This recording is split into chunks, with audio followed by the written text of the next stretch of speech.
We're now in Dcad lesson 20A, dealing with export and import. And essentially, we're exporting and importing files. Often, engineers, surveyors, other people that are going to maybe have to have access to your CAD drawings, or people who have CAD drawings that you may need to access, don't work in Dcad. They may use other software, other CAD software for their drawing, and most commonly AutoCAD. So when we work with folks that are using other CAD systems, we have to either export our drawings and import their drawings in and out of Dcad so that they can work with them on their end and we can work with them on our end. And the file format that's most commonly used is DWG. That's an AutoCAD native file format, and you'll find that most of the engineers and surveyors and folks that aren't using Dcad and are using other CAD programs are using AutoCAD. So AutoCAD, the DWG format, is the most common one that we use. There's an additional one, actually several of them, but a DXF format is also used, but those files tend to be larger and don't export and import as cleanly as the DWG files do. So I've called up our garage design for the Doe residence site plan and elevations drawing.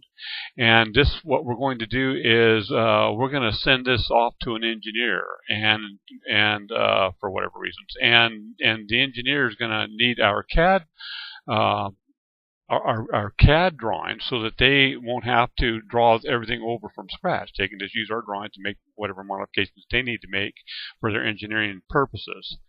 So what we want to do is I'm going to hit L for layers and call up the layers, and I'm going to basically look through my layers to make sure. Let me just put active layers only so I can see if there's anything that's not showing. Now I can see right now that the image that's in there, an image import, is not showing, and I don't want to send that to the engineers because they don't need it, and it would make the file unnecessarily large. So I'm just going to go ahead and delete that out right now by right-clicking, click on it, and then right-click, and just go down to delete highlighted layers, and say click yes, and that's gone. So now all of my layers that have anything in them are visible. So I can click OK.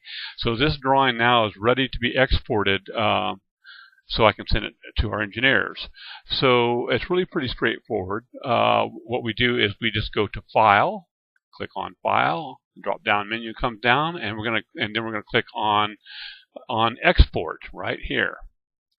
And the export dialog pops up, and you can see that we can select where we're exporting it to, which folder we're going to send it to, and since it's D0614, I'm just going to double click that, and that'll be our exporting layer. Sometimes I will actually, let's go ahead and just put this in plot files, because it actually is a plot file, and it'll be easiest for us to find it that way. So I'm going to double click on that one also, and you can see that the file name is already in there. It has our existing file name, but it's placed a DWG extension on the file instead of the DCD like you see up here for Dcad.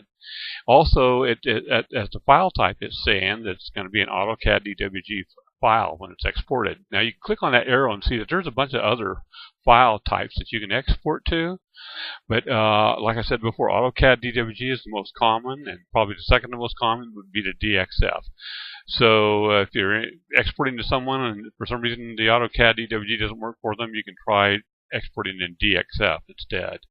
So we're DWG. So now I've already indicated where I want it saved.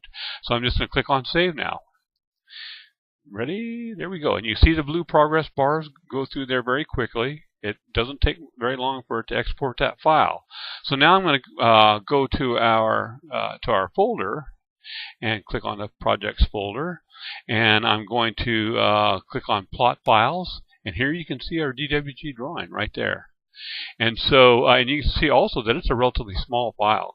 So, so this file now is ready to be sent to an engineer. It's been exported, and it'll be sent to the engineer in a format that he can draw with, and that's really a pretty straightforward process, and all there is to it. So now we have completed our lesson on exporting a Dcad file to DWG.